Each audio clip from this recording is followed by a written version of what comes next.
I'm Jessica Ann Pressler, and you've tuned into Your Traitor Within, a podcast that exposes the brutal truths of healing, self discovery, and breaking free from relentless patterns of self sabotage. I am honored to welcome Nicole Gebhardt to the Traitor Within podcast. She is highly accomplished best-selling author, authoring 4 books, speaker, and transformational coach with a passion for helping families heal and find peace after experiencing pregnancy and infant loss. She is also a huge advocate for individuals struggling with addiction. With a master's degree in human development and family studies and a bachelor's degree in business communications, Nicole combines academic excellence with extensive hands on experience in human development and mental health. But her journey did not start off as bright. Nicole shared that her childhood was darkened by molestation and rape. Her young life was clouded by years of depression and abusive marriage, and the death of her infant son. She shared that she suffered from low self-esteem and floundered in her identity and purpose. Thankfully, Nicole began a journey of self-exploration that led her to overcoming grief, addiction, and low self-esteem. I would like to share a quote from Nicole's most recent book coming out this fall called A Queen Saves Herself. So, I was the girl who never thought I deserved nice things, financial security, a loving husband, certainly not one that treated me like a queen, precious children, or a successful career. A happily ever after was pure fiction, fantasy that only happened in the movies, right? Depressed, abused, forever struggling, suffering from complex post-traumatic stress with one horrible tragedy after another, I thought I'd always be the woman pressing her nose up against the glass window of a beautiful life. I wanted to die, truly. And one day, I almost succeeded in fulfilling that self-proclaimed prophecy. That's an excerpt from A Queen Saves Herself coming out this fall. Nicole, I want to thank you ahead of time for your vulnerability and for sharing your Traitor Within story. I am truly in awe of the person you are. I had the pleasure of watching you grow through social media presence, and I can see from people's comments how much you have contributed to changing their lives for the better. Welcome, Nicole, to your Traitor Within podcast. Thank you for coming. Thank you so much. That made me so emotional. I feel so blessed. It's been such a journey. None of it's been easy, but I feel super blessed that I've been able to turn so much pain into purpose and now get to help so many other women do the same. So thank you for having me today. Oh, and thank you for being here. As I said, I have watched you. I have watched you in awe. I've watched you grow. I've watched you really change people's lives, and you do so because of your vulnerability. You share, which must be difficult to share, because you share pain. And yes, I say that from your point that you have grieved, but I know we grieve forever. I was a hospice social worker, and I do know that grief doesn't just stop. So while you are definitely at a phenomenal place in your life, I'm sure that you still are touched by the tragedies in your past. But I thank you to come today to be vulnerable and to talk about a subject, your traitor within. Yes. Thank you so much. You're welcome. And so the concept of traitor within is that many of us, I won't say everybody, has a part of us primarily formed in childhood through trauma. We learn how to survive. We learn how to cope through feeling unsafe, and sometimes we'll take those coping mechanisms into our adult lives. But in doing so, we wind up self-sabotaging. And again, I want to be very clear as I say this, and as you're about to tell your story, no matter what we do to self-sabotage, it is never, ever, ever, ever, ever, ever our fault that we have been abused, ever. So it doesn't matter if we didn't walk out it doesn't matter. Abuse is abuse. It is never our fault. So the reason I say that is, yes, we are talking about your traitor within. So we may have done things, and I'm not speaking for you. I know I have done things that I may have stayed longer than I should. You never should be there. I've stayed in abusive relationships, um, but that doesn't mean the abuse was my fault. Mhm. Okay, now I hand it to you to tell your traitor within story. Thank you. I'm just going to start. I'm going to jump right in and share a bit of my journey. I've been through a lot. I was molested by a family member from ages 4 to 7. When I told this person that I was going to tell on him, He put his hands around my neck and said I was not worthy for anyone to ever believe me, and I was not good enough for anyone to ever love me. So, those words, good enough and worthy, stuck with me for a huge part of my life. The physical abuse began after the sexual, along with the emotional, mental, psychological. I then went off after I graduated high school to Florida State University, and I was gang raped by a group of fraternity brothers at an off campus party my freshman year.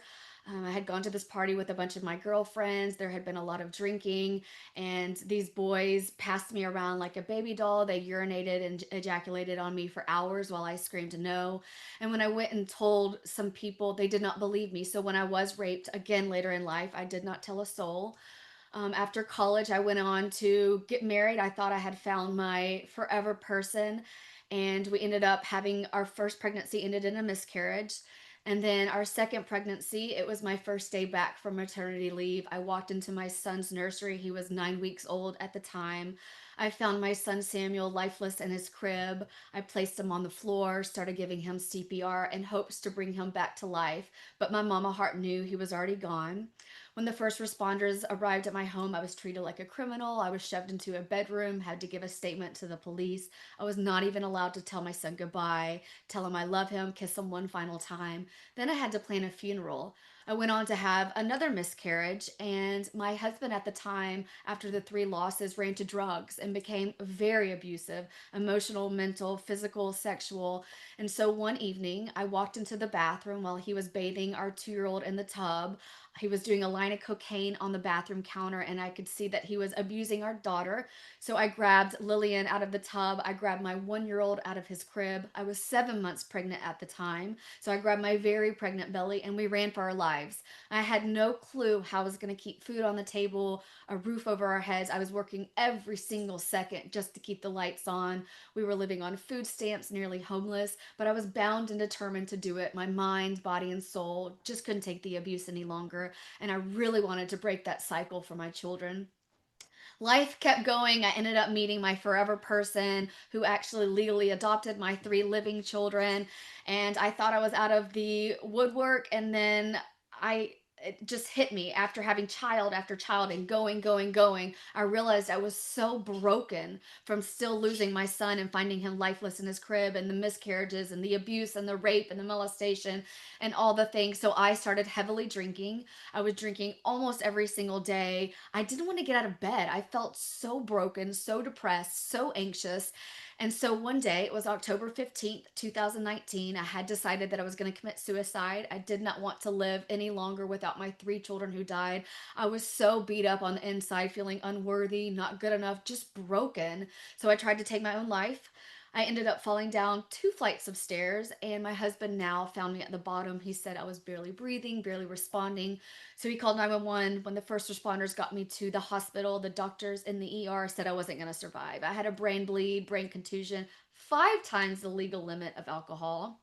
Well, after a week in the ICU, I did wake up and I did survive. And I quickly realized in that hospital bed, I had two choices. I could literally lay down and die, or I could get up, get clean, sober, turn that pain into purpose, and to truly heal in my life. And I chose the second. And I have not looked back since. And it has not been easy. I am now 5.5 years sober, but you are a recovering alcoholic. It is an every single day decision deciding to do that. I have had to do so much therapy and finally feeling good enough and worthy and learning to love myself. And I feel so blessed that I have been able to turn so much pain into purpose. And now I get to help so many other women do the same.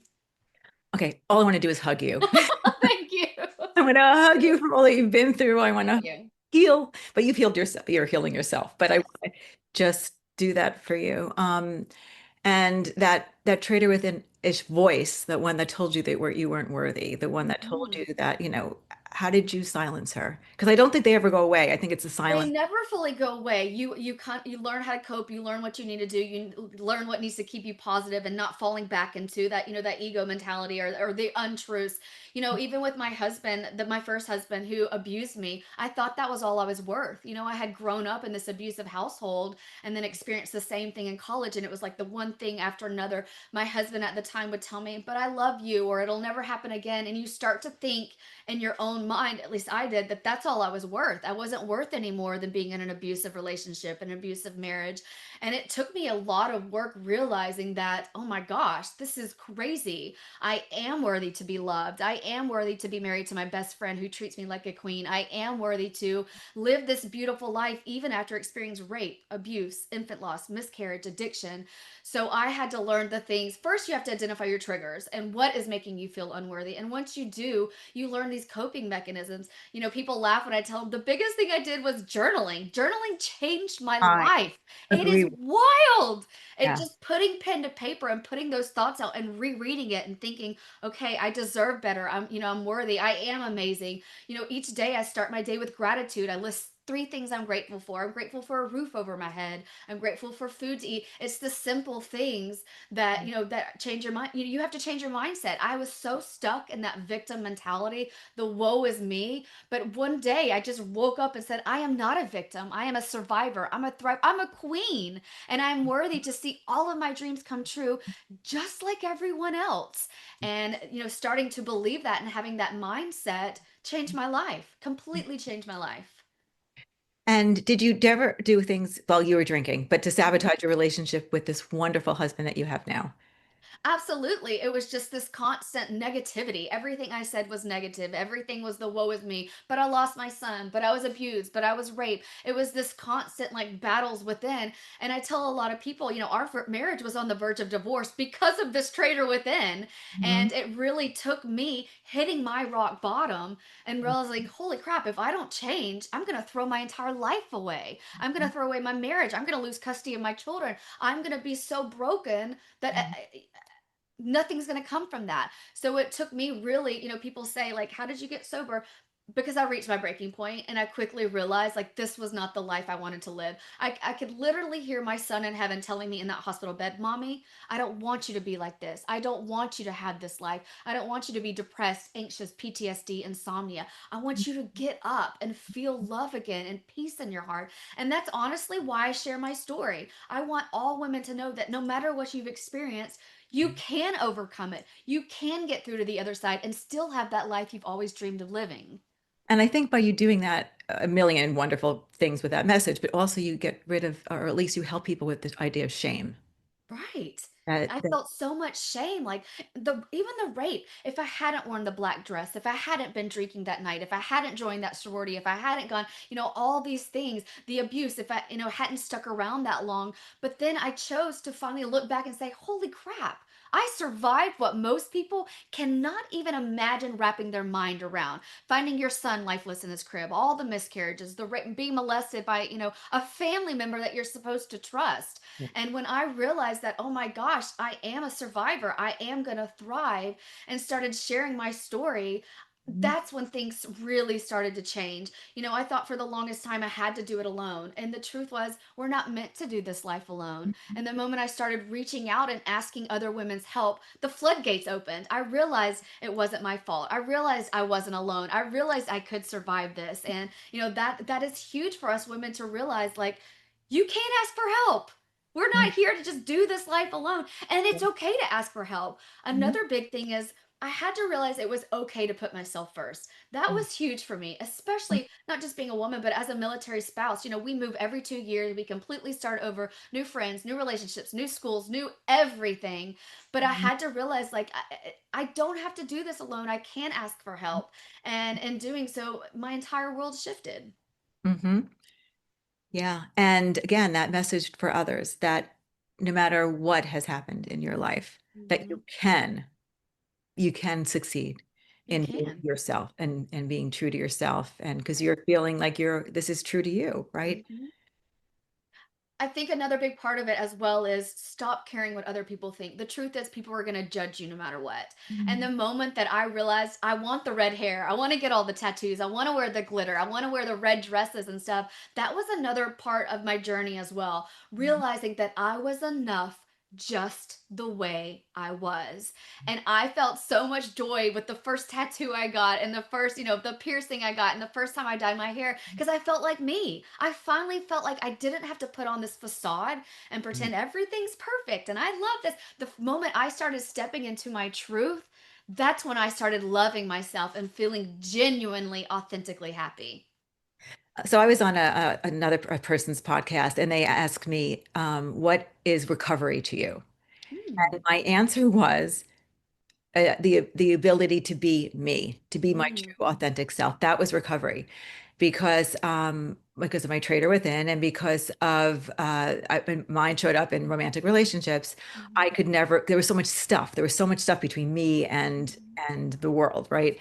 That to be at a place where I'm safe in order right. to be me, and if it's just freeing, right?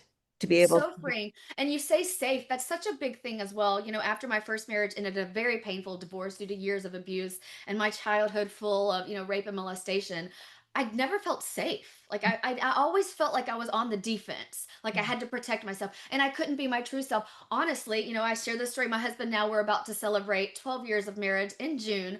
But I would say the first 6 years, I didn't feel safe with him either. I felt it was like the traitor within constantly coming to tell me you're not okay, nothing's going to work out, all those things. Honestly, it's part of building your career. In the beginning, I didn't think I could do it because those voices keep coming back that you're not good enough, you're not worthy, you can't be a success. And it really took me taking hold of that and being like, you need to shut up. Yes, I am. But it did take work. It wasn't anything that happened overnight. It took years of hiring coaches and meditation and Reiki and journaling and all these different things, learning what my triggers are, learning what good coping methods were for me before I really could get through to the other side.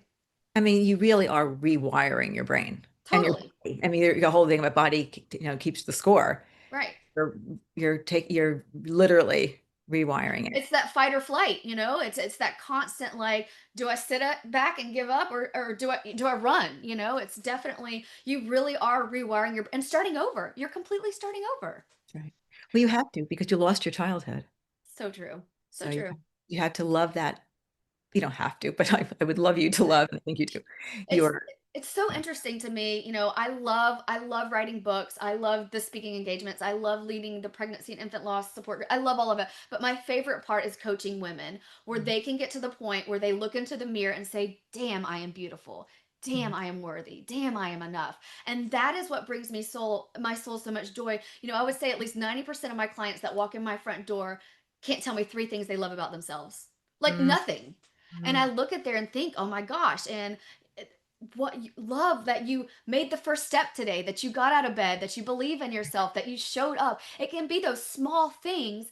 And Mhm. then as you start to truly discover your true self and Right. fall in love, then you're like, wow, I love that I can wear red hair and not care what everybody else thinks. I love that I, really invest in my relationships. I love that I know my husband's love language, those kind of things. But it really starts with you showing up and believing you're worthy of that.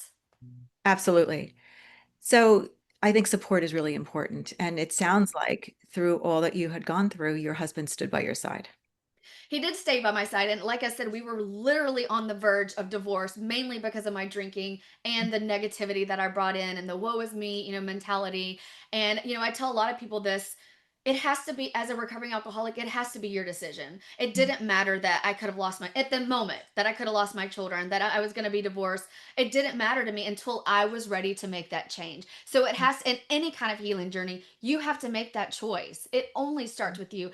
All the outsiders can say all the different, your loved ones, it doesn't matter until you're ready to take that journey, and you'll know it. There will be another pep in your step, and there will be a spark in your eyes, and there'll be that, even if it starts with that tiny glimmer of hope, then okay, like this is where I'm going to start. And and in hopes that everything, I want to also say that it's not easy.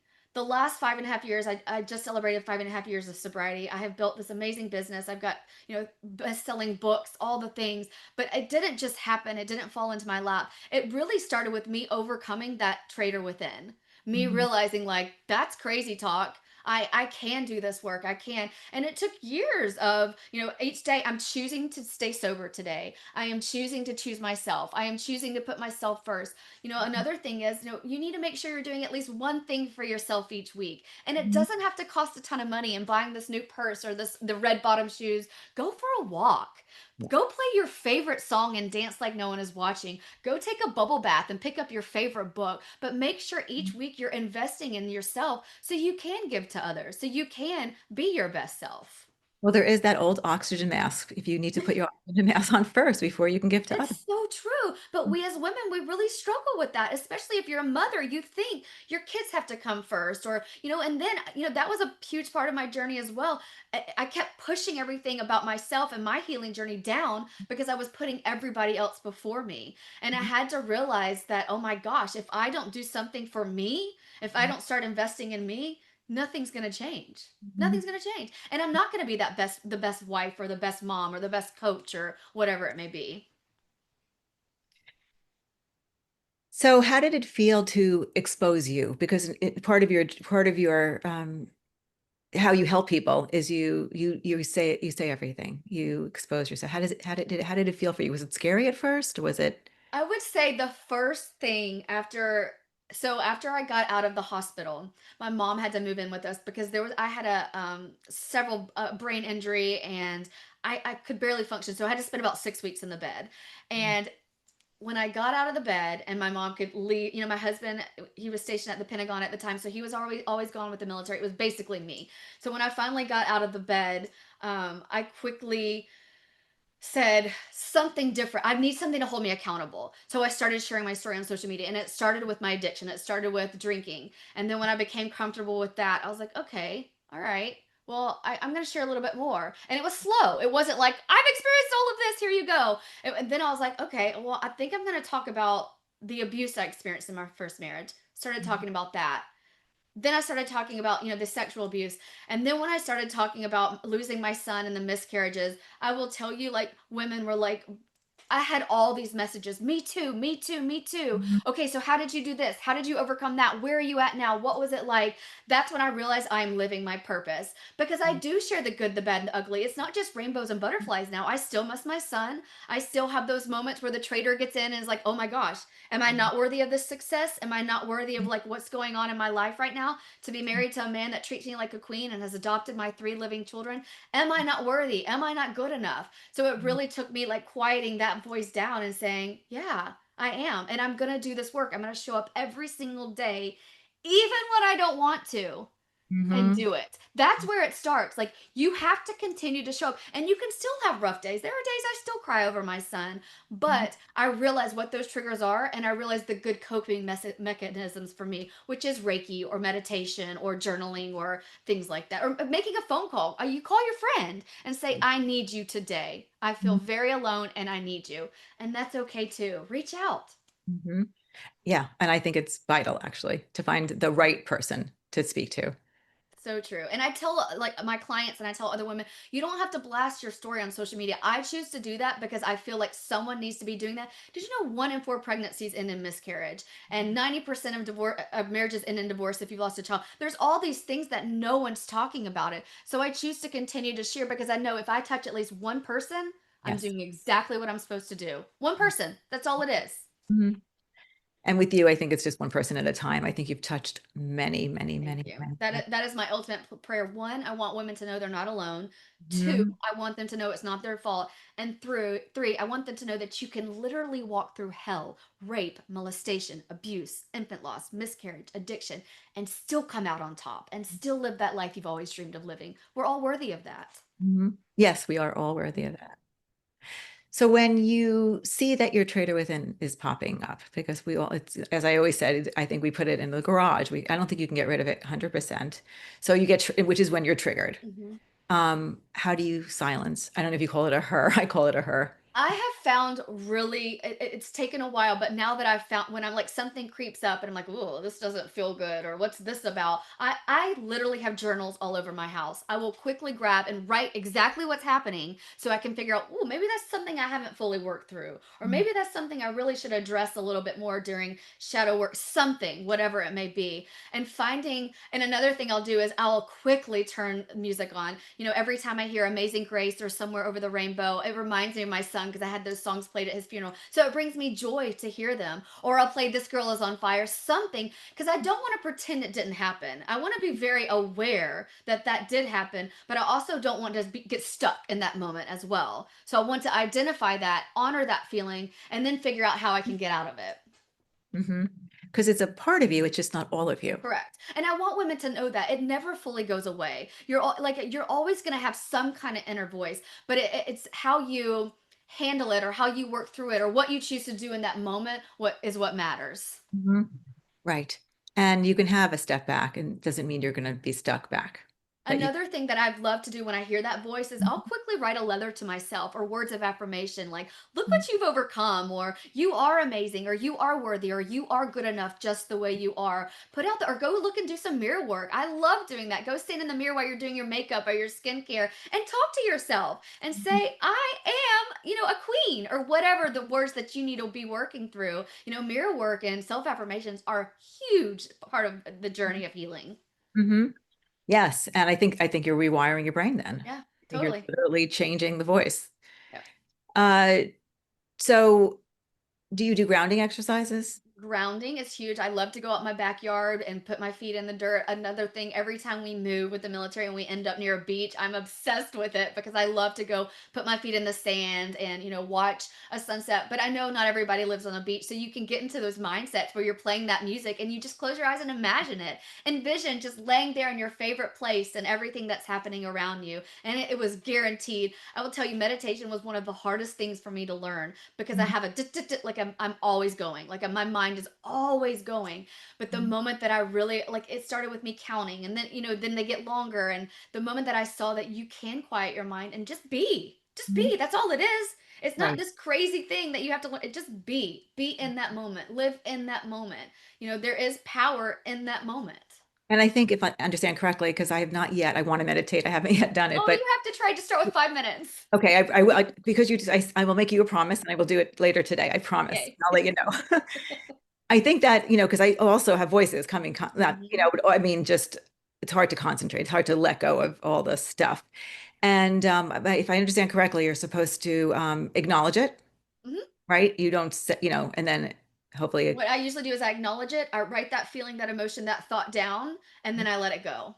And okay. then honestly, if that's happening in the beginning of my meditation, I will pick it up afterwards. So, okay, where was my mind at right here? Am I pushing myself away from this because I don't think I'm worthy of this? I don't think I'm good enough of this. I can't have this. You need to figure out like why are we constantly go go go? And a lot of it honestly is fight or flight. It really is, that go go go kind of thing that, and we're taught that as young children. Like there's always been a very difference when we've lived in Florida versus in DC. This is such a go, go, go, keep up with the Joneses kind of place. And you have to learn that that's not what it's about. You still have to invest in yourself and take time for yourself. Even though everything around me I feel like is happening so fast, if I don't take that moment to really meditate and find that peace, I'm not going to feel it. I have to really, I've learned that moment of peace allows me to be a better woman, a better wife, a better mother, a better coach. So you're going to Alaska, right? Yes. I think it's incredible. So you can have you put your foot in snow, not in sand, I right? have. I have. We went up there a few months ago to make sure. I told my husband, I was like, really? You're taking me from Washington, D.C. to Alaska, another state, another place in the United States through Canada. And I was like, I need to go make sure we can do it. And I loved it. Like, it was beautiful. And as much as I love warm weather, I thought this is something I can't pass up. The beauty in the place. And honestly, we're only a place every 2 years. So I have that mentality. I can do anything for 2 years. And then we'll be, on our next journey. But we're purchasing a camper and we're gonna take 3 weeks to go across the United States and then up Oh, through Canada. Just me, my husband, and the dogs. Our kids are gonna go stay with my mom over the summer, and we're just gonna take this moment to really like live in the moment and enjoy this amazing gift that we're being given. and connect with each other, which I love. Exactly. I think it's important to always date your husband. It really is. I do talk about that quite often. We do a date night every Friday night, and it doesn't have to be this fancy dinner or spending all the money. We'll go outside and it's just us and but by fire, or we'll go watch a movie, or we'll go for a walk where there's just no kids. And that is our moment each week to reconnect. Our kids know we're going to do it. Everybody knows we're not going to be available for that hour, but it's so important. Marriage I takes work. Vital. Everything takes work. And Yeah. so you do put that effort. Another big thing is we've learned each other's love language. So ours is both words of affirmation. So each morning we send each other a text message saying something we love about the other person. And that just gets our day going. Love language and spending time together and making an effort to do that will make your marriage so much stronger. I agree. And good for you too. I mean, for the So true. marriage, but I also look forward to that moment. Like tonight's Friday. I can't wait to have that time with my husband and just love on each other because we're all, again, worthy of that kind of love. And that has taken me a long time right. to learn. A Uh, long time. You are worthy of Yes. everything, but Yes. yes, of that love as well. Absolutely. So if you would want to speak to your younger self, if you wanted to speak to the traitor within while she was being formed, what would you say? Honestly, I think I would tell myself stop caring what everybody else thinks of you. Mhm. You do you.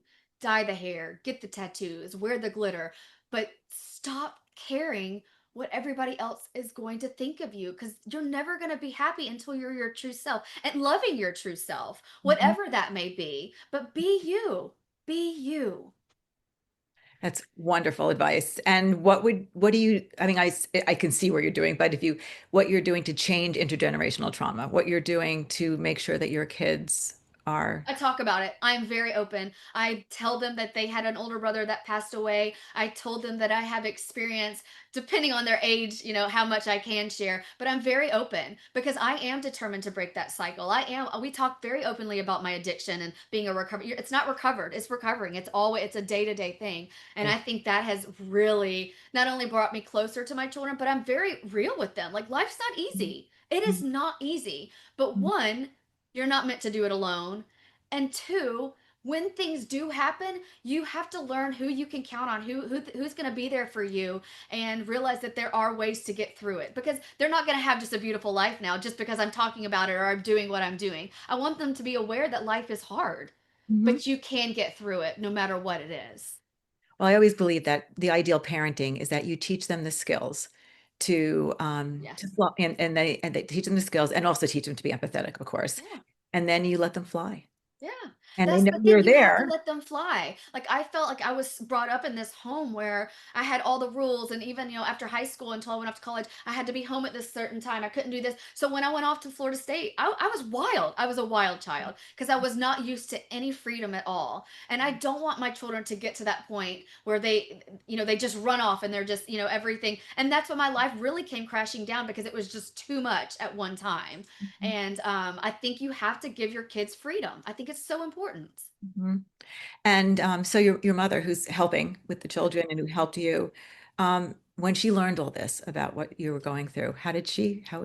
It was tough. It Yeah. was really tough. Mhm. She was not aware of the molestation when I was a little girl. She was not aware of certain other things like the rape that had taken place.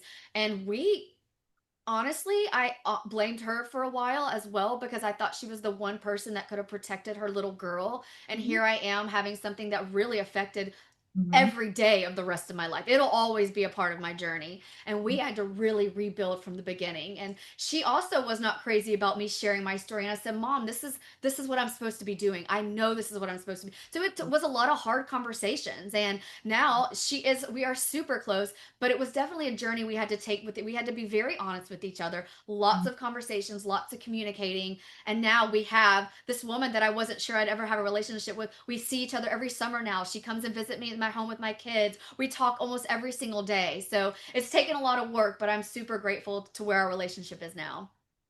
That's great because you can't always control someone else, No. but in this situation, it worked out. And that's with anything. Like you can't control what happens, how other people react to things. You can only control yourselves. And once you are in control of yourself, you will see a beautiful life unfold. I agree.